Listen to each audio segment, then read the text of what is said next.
성경 말씀은요, 매우 놀랍습니다. 성경 말씀은 시대와 상황, 그리고 많은 사람들의 가치관을 뛰어넘어서 역사하고 있고요. 성경이 주어진 이래로 이 말씀을 붙들고 살았던 많은 사람들은 제한적이지만, 그리고 죄악이 가득한 이 세상이지만 하나님의 다스리심을 추구하며 이 땅에서의 삶을 살았습니다. 성경에서 가르치는 이 말씀의 내용대로만 우리가 살아갈 수 있다면 이 세상의 많은 문제들은 해결될 것입니다. 예수님은 그러한 말씀을 하셨잖아요. 주기도문을 통하여서 우리가 추구해야 되는 가치가 무엇인지를 이렇게 말씀하세요. 뜻이 하늘에서 이루어진 것 같이 땅에서도 이루어지이다. 아멘. 우리 그리스도인들은 그냥 좋은 생각, 좋은 말 몇 마디, 좀 착하게 살아야지, 이 정도의 삶의 비전이 아니라 우리의 삶의 확고한 목표는 무엇이냐? 주여, 하늘에 있는 아버지 하나님의 뜻이 우리 안에도, 내 안에도, 나 이웃 안에도, 우리 교회를 통하여 이 지역사회 안에, 우리가 나아가는 선교의 현장 안에 하나님의 뜻을 이루어 주소서. 사랑하는 성도 여러분, 이것이 그리스도인의 비전입니다. 이것이 비전이에요. 이것을 위하여서 주님은 우리를 무장시키십니다. 무엇으로? 하나님의 말씀으로, 진정한 가치관으로 어떻게 세상을 바라보며 어떻게 이 세상을 살아야 하는지에 대하여 우리 주님은 지속적으로 말씀하셨다는 것을 여러분 기억하시기 바랍니다. 방향을 가끔 잃어버릴 때가 있어요. 허우적거릴 때가 있어요. 물에 빠지면요, 수영을 못하는 사람이 물에 빠지면 정신이 없거든요. 막 살려고 몸부림을 칩니다. 그러다가 많은 것들을 잃어버리고 그저 목숨을 구해야 된다. 물론 맞죠. 물에 빠졌는데 목숨보다 더 중요한 게 어디 있겠어요? 그런데 우리는 그 가운데서도, 그리스도인은 허우적거림 속에서도 하나님께서, 예수님께서 우리에게 주신 그 놀라운 위대한 삶의 비전을 기억하는 사람이 되어야 합니다. 오늘 우리가 읽은 누가복음 10장에는 두 가지 에피소드가 등장을 합니다. 첫 번째는 너무나도 많은 사람들이 잘 알고 있는 선한 사마리아 사람에 대한 비유이고요. 그리고 또한 마르다와 마리아의 이야기가 연속해서 있습니다. 오늘 이야기의 시작은 어떤 율법 교사의 방문에서 시작합니다. 이 율법 교사는 예수님께 나와 질문을 합니다. 1절에 그는 이렇게 말하고 25절에 이렇게 말하고 있습니다. 선생님, 내가 무엇을 하여야 영생을 얻으리이까? 이 사람은 율법 교사입니다. 율법을 가르치는 사람이죠. 율법을 가르치기 때문에 이 사람은 하나님의 말씀에 대한 궁금증이 분명히 있었던 것 같아요. 그래서 예수님께 무엇을 해야 영생을 얻냐 이거죠. 성경에서 말하고 있는 영생, 구원의 진리에 대하여 이 사람은 아마 진지하게 물어보고 있습니다. 그러니까 예수님이요, 역질문을 하세요. 역질문을. 바로 즉답을 하지 않으시고 과연 이 사람이 무엇을 알고 있는가에 대한 역질문을 해서, 그러면 성경에 뭐라고 써 있느냐? 이 사람 율법교사니까요, 성경에 대해서 바삭하게 알고 있지 않겠습니까?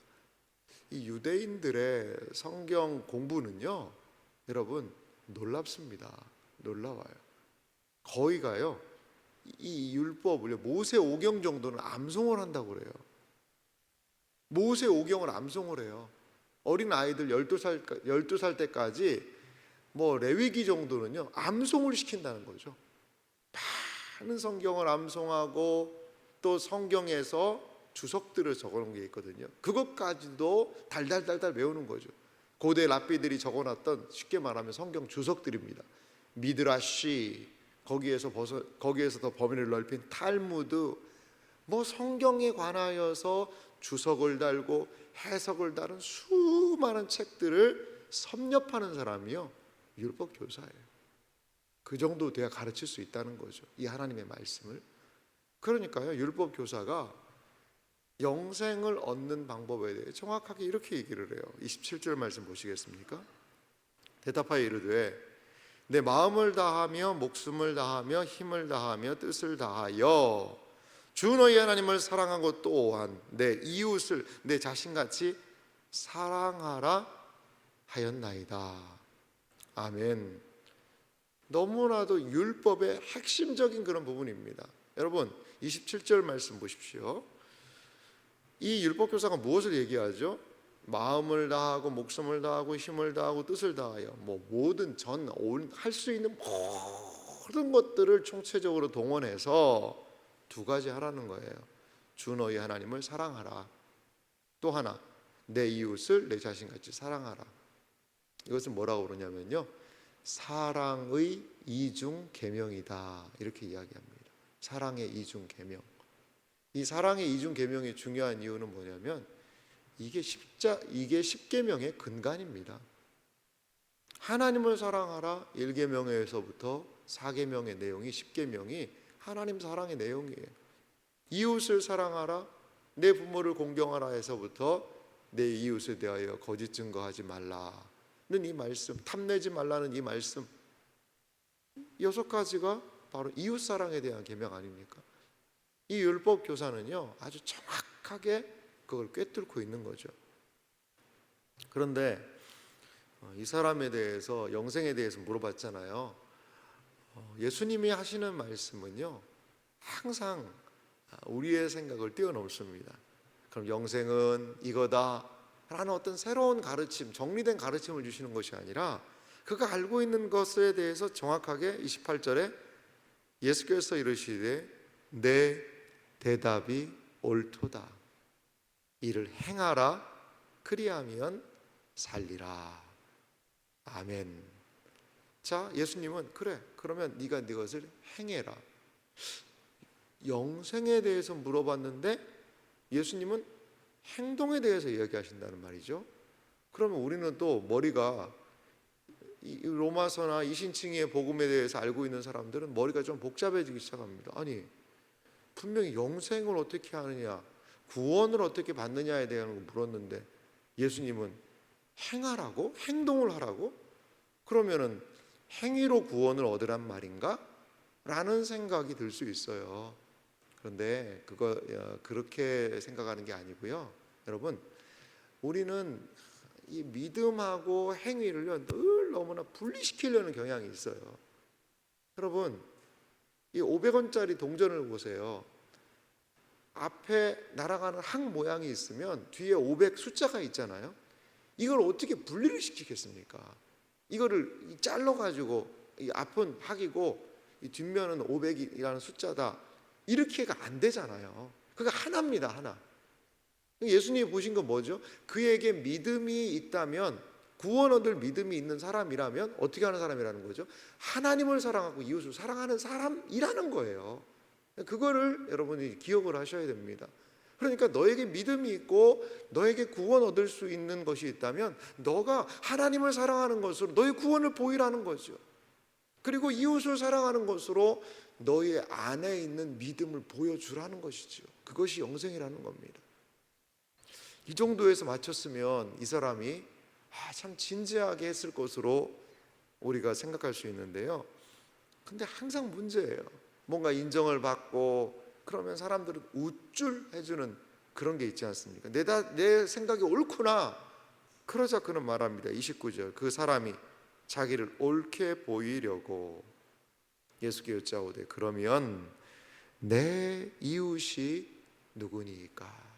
그럼 내가 누구를 좀 이렇게 섬기면 그것 때문에 나의 안에 있는 영생, 내가 확인할 수 있는 영생을 가시적으로 볼 수 있을까요?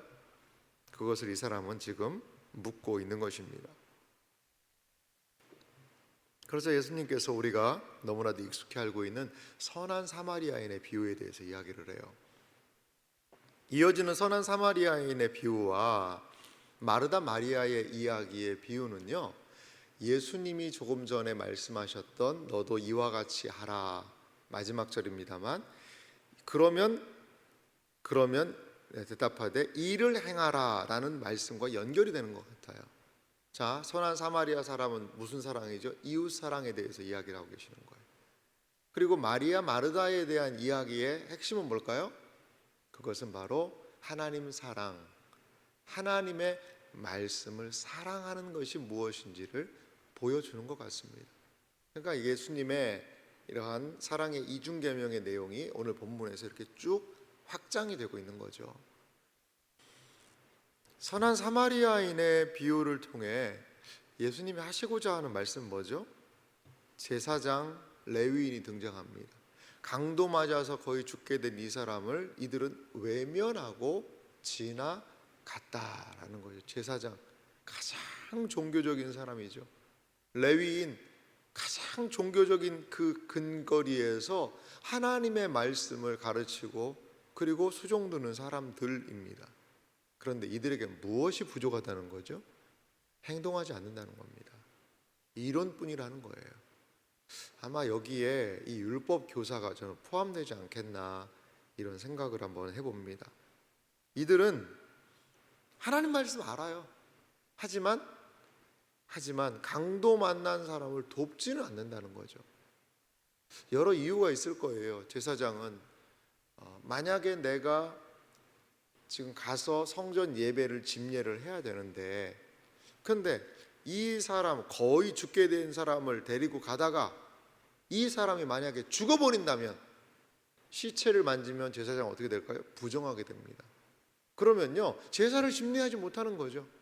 내가 내 사명을 다 감당하지 못할 수도 있지 않겠는가 라는 생각을 했을 수도 있고, 또한 지금 이 지역이 강도들이 있다는 얘기인데 신속하게 나의 목숨을 지키기 위해 지금 이웃 문제가 아니라 내가 죽게 생겼다, 이러한 여러 가지 복잡한 심정이 제사장과 레위인에게 있었지 않을까요? 그런데 어떤 사마리아 사람, 그 당시에 이 사마리아 사람이라는 것은요, 유대인들에게는 혐오의 대상입니다. 아니 뭐 똑같은 사람들인데 뭐가 똑같은 사람들끼리 그러나 이방인도 혐오를 하지만요, 사마리아인은요 더 혐오를 하는 거예요, 유대인들이. 그래서 예수님도 보시면 이제 수가성에 사마리아 성에 그 여인을 만나지 않습니까? 근데 유대인들이요, 예루살렘이 있고요, 여러분 갈릴리 위쪽에 있다고 생각을 해보세요. 이스라엘 지도가 이렇게 됐거든요. 그럼 쉽게 말하면 여기에 사마리아가 있어요. 여기에. 그러면 예루살렘에서 갈릴리로 가려면 쭉 이렇게 통과하면 되잖아요. 근데 경건한 유대인들은요, 사마리아 땅도 안 밟고 싶다는 거죠. 그래서 어떻게 가냐면요, 이렇게 갔다가 디귿자로 해서 이런 식으로 길을 다닙니다. 이런 식으로. 이 사마리아를 피해서, 우회해서. 그런데 예수님은 그 사마리아를 통과하여야 하겠는지라, 그것은요 예수님의 의지를 이야기하죠. 그 수가성 여인을 찾아간다는 거죠. 이렇게 그 당시에 사마리아 사람은요 혐오의 대상이었습니다. 그런데 이 사마리아 사람이 그 사람을, 거의 죽게 된 이 사람을 데려다가 자기 짐승에 태워서 주막으로 데려가고 돌보아 주게 하고, 그 다음 날은요 데나리온 둘을 내줬다는 거죠. 학자들은 이야기할 때 데나리온 둘 정도면 한 사람이 2주간 정도 숙식할 수 있는 금액이다, 이렇게 이야기를 해요. 한 2주 정도면 그 강도 맞는 사람이 회복할 수 있는 기간이 되지 않을까라고 아마 이 사마리아 사람은 생각했던 것 같습니다. 율법교사에게 물어보지요. 누가 강도 만난 자의 이웃이냐 라고 이야기하자 그는 불편한 심기가 분명히 있지만 대답을 하죠. 자비를 베푼 자니이다. 사마리아 사람입니다. 이렇게 얘기하는 자존심 때문에. 그러자 주님은 이야기하시죠. 너도 이와 같이 하라. 너도 이와 같이 하라는 거죠. 이 이야기는 누가 강로 만난 자의 이웃인가에 대한 이야기이자, 그걸요 뒤집으면 무슨 이야기인지 아세요? 누가 과연 주님의 제자인가? 제자의 삶은 과연 무엇인가를 우리에게 일깨워주고 있다라는 거죠. 과연 영생 얻은 자의 삶은 무엇인가? 그것을 우리에게 알려주고 있다라는 것이죠. 조건, 이유, 그것이 중요한 게 아니라 자비를 베푸는 것, 도움이 필요한 자들을 도와주는 것, 이것이 바로 기독교 신앙의 긍휼이자, 이것이 바로 주의 제자가 이 세상에서 보여야 하는 삶의 모습이라는 겁니다. 유대인들은, 제사장들은, 레위인들은, 율법교사는 이웃을 한정했어요. 이웃을. 요러요러한 부류의 사람들은 내가 이웃이 될 수 있지. 그런데 예수님은 필요가 있는 자라면 모두가 다 너의 이웃이 되어야 한다라고 이야기하며 이웃의 범위를 지금 확장시키고 있습니다. 사랑하는 성도 여러분, 우리의 이웃은 누구일까요? 이 질문은 매우 쉬운 질문이자 어려운 질문이에요. 우리의 이웃은 과연 누구일까요? 우리는 그들에게 어떠한 이웃이 되어야 할까요? 위로부터 있는 그 하나님의 사랑을 가지고 우리는 어떻게 이웃 사랑으로 하나님의 사랑을 펼쳐 보이는 주의 제자의 삶을 살아야 할까요? 사랑하는 성도 여러분, 오늘 이 새벽에 기도하며 나는 누구의 이웃이 되어야 할까를 곰곰이 생각하며 주님 앞에 기도했으면 좋겠어요. 하나님을 사랑하십니까? 그렇다면 하나님의 사랑은 이웃 사랑으로 분명히 나타나게 되어 있습니다. 이것이 바로 주님의 십자가의 정신이에요. 위로 하나님과의 관계 속에서 하나님의 사랑이 임하게 되면 옆으로 이웃에 대하여 사랑으로 나아가는 삶, 이것이 바로 제자의 삶, 신자의 삶, 영생 얻은 자의 믿음의 삶임을 기억하시기 바랍니다. 위로 주님을 기억하고 옆으로 이웃을 기억하고 사랑으로 비전을 성취하고 이루는 우리 모두가 되시기를 주님의 이름으로 축원합니다.